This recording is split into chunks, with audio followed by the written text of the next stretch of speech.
ingredient is not good for you. This one, it's even worse. And that one, oh my god, you should avoid it. Losing weight has always been such a big issue for me. To go from this to this, it actually took me over decades. When it's come to fat loss, there is always new fitness trend coming in, telling us how to train, what to eat, what to avoid, how to rest, whatever. And I've been following them for so long without getting any results. So in order to avoid you to do the same mistake that I did, here are the 7 fitness rules that's actually not helping you to lose weight.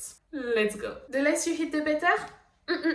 No. That's not working. I'm telling you right now, if you starve yourself, that's not gonna work. But don't get me wrong, you still need to be in a calorie deficit in order to lose weight. But calorie deficit doesn't mean to be in starvation. Your body needs actually to be fueled in order to function. In average, your metabolic needs are around 1,200 calories. This number depends on your age, if you are a female or a male, etc. But it's like an average, right? So going below, it's absolutely not good for your body and can have serious health issue in the long term. Plus, it's just gonna slow your metabolism, and going back to normal can take few years. So I will not recommend doing it. Please feed yourself. Don't go into a starvation mode. It's not gonna help you to lose weight. It's not gonna be sustainable, and at the end of the day, it's just going to leave you frustrated and without any good results. I spent so much money on this one that I'm ashamed to admit it. But there is no fat burner and there is no diet product or power supplement that are magical and is going to really help, because the formula is the same for everyone if you want to lose weight. You just need to burn more than you consume, that's all.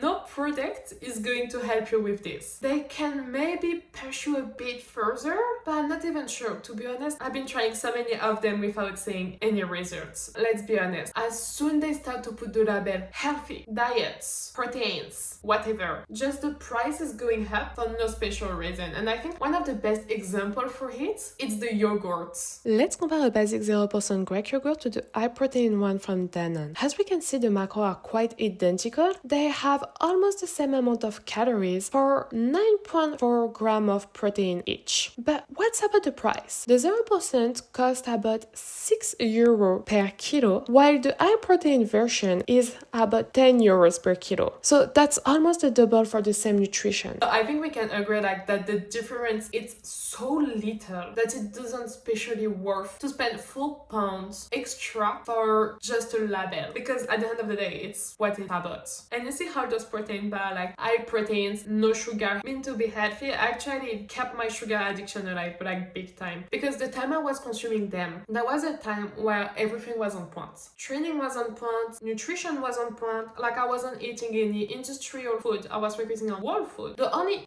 industrial things that I was eating was actually those bars, and I was really struggling with my sugar addiction. I always wanted something sweet, something nice, something, the sugar craving, and they were coming out from nowhere. As soon as I've been taking them out of my nutrition, my sugar addiction has been dropping and I've been able to manage it. Plus, there is no magic product. So if you really want to lose weight, the formula is quite simple. Consistency, give yourself some time, and you're going to see like incredible results without spending any money. At least not on those things, which is not working for most of them. The more the better doesn't work for cardio or trainings. It can actually have the opposite effects and make your fat loss even harder. Here what's gonna happen. You start training hard, doing endless cardio, everything seems nice, everything seems good, you start to see some progress, the scales goes down, but the drop of weight can be water or your glycogen stock mainly. Then your appetite is going to rise. As you train hard,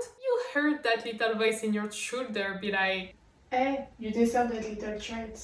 Meaning that's going to increase your risk of overeating and then losing all the effort that you've been putting in the gym. But here, let's say you kept going on your plan, train even harder, run even longer, and eat even less. What's gonna happen? Your cortisol level are going to rise. Your body is going to be into an alert mode. Your metabolism is going to slow down, meaning less calories going to be burned when you rest. Because your body is in full alert, you are going to hold on some water. Your scale is going to go up. And you can look fluffy. Cravings are going to be to the roof. Your body is sending you signals, telling you that you need food ASAP. And even carrot at this stage looks sexy. Fatigue will increase and the risk of injuries as well. At this point, your body is in survival mode. Craving push you to overheat. And if you do, fat storage is gonna become way much easier. A cortisol level favorizes to stock fat around the belly. So as you could have understand, excess are never good. Too much training, too much cardio, or not enough food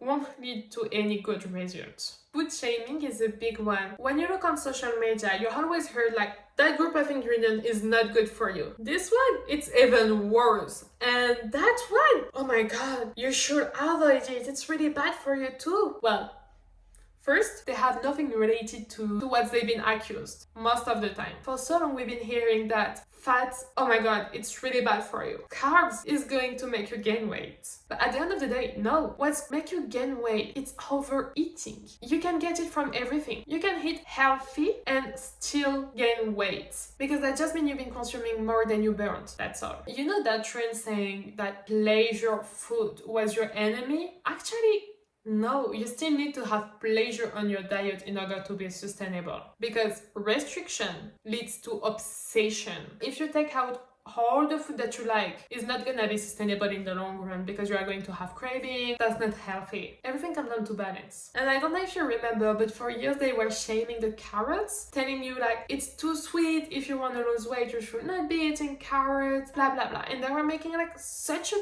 big story about it. So for so long I hadn't been able to eat carrots. Like I was literally scared of it for no reason, because it's just a vegetable. That's not gonna make you fat and that's not going to stop you to lose weight. That's just the vegetables. Unless you eat 1,000 carrots a day, I don't think they are going to have any impact on your weight loss journey. That said, and I'm not saying that in order to food shaming that group of ingredients, but if you can reduce industrial food, is going to really help you on your fat loss journey. Not that that group is particularly bad or better, but it's more with whole food, you are going to be fuller for longer and you can eat more. Industrial food most of the time are quite high in calories. So it's more interesting in terms of nutrition to go to whole food rather than industrial one. Personally, it has been a big game changer. It helped me to reduce my sugar addiction, all my cravings and everything, and I can feel it. As soon as I start to eat processed food again, I start to have craving coming back. I remember the time when I was on this mat, spending hours on YouTube looking for new abs workouts in order to one day hoping to see them.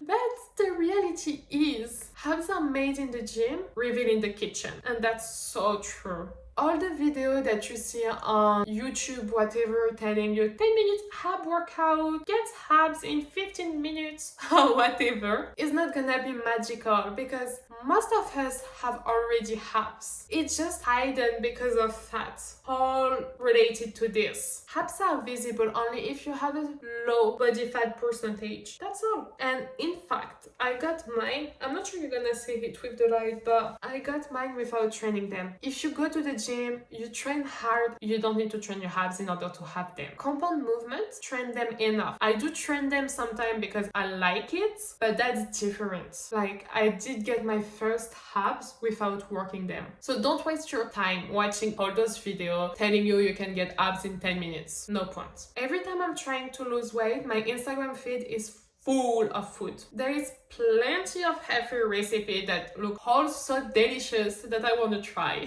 And I've been trying so many of them. There is some really good one on the salty side. However, on the sweet side, I never find any really good one. And always chasing that new healthy recipe to try left me with more food obsession and a food focus than anything else. If you want to eat a burger, you can have some really good options which are healthier. I completely agree, there is really good recipes online. But when it comes to sweet, I personally never get fully satisfied from it. And it was increasing my craving and make my diet even harder. There is some food swap which are really interesting, such as instead of the cream, you put Greek yogurt. But trying every healthy recipe won't lead you to anything except maintaining your food focus and increasing your cravings. And finally, cheat meal. You know this mentality where you're like, oh, I've been doing so well this week, I deserve those cheat meal. I'm saying those because with me personally, it was never only one. It was like Saturday and Sunday. I had this little white card saying weekend doesn't count, but actually it does, and it has been holding me from getting my dream physique for so long. I was thinking, I've been putting all that work during the week. I should be able to enjoy my weekend. But let me tell you, it doesn't work like that, because you can actually ruin all your effort you've been doing during the week if you don't control what you eat during the weekend as well. There is no such as a white card giving you the right to eat whatever you want without any impact. I mean, I don't know, maybe I'm the only one thinking that. Please, if you have a balanced diet, you don't need to cheat, because those pleasures are already included and it's part of it. Let's be honest, a diet will not be sustainable without them. You're not prepping for a show, you are not a professional athlete, so you deserve to enjoy the food that you like, and it's not gonna have such a big impact on it as long it's under control. Personally, I've been following all those rules. The less you eat, the better. Oh, look at those magic products for fat loss. The more you train, the better. The more cardio you do, the faster the result is gonna be. Training abs every day is so important if you want to have them. Chasing every healthy recipe because hitting the normal one wasn't good. Be so good during the week and save everything for the cheat meal, even if I was ending overeating. But all those rules never been helping me. It actually made me step backward, leaving me more tired, frustrated, and thinking that I was the problem. Fat loss isn't about punishing yourself, starving yourself, or shouldn't be that hard. I mean, it's still hard to lose weight because you're in a calorie deficit and that's not the most comfortable place. But it's uncomfortable, not hard. Like hard. You can still enjoy the food that you like. You don't need to spend hours of cardio or trainings or whatever. Balance your diet, balance your training, your cardio. Everything has to be balanced. As we saw, excess won't get you anywhere. It's all about consistency and time. There is nothing that can help you more than that.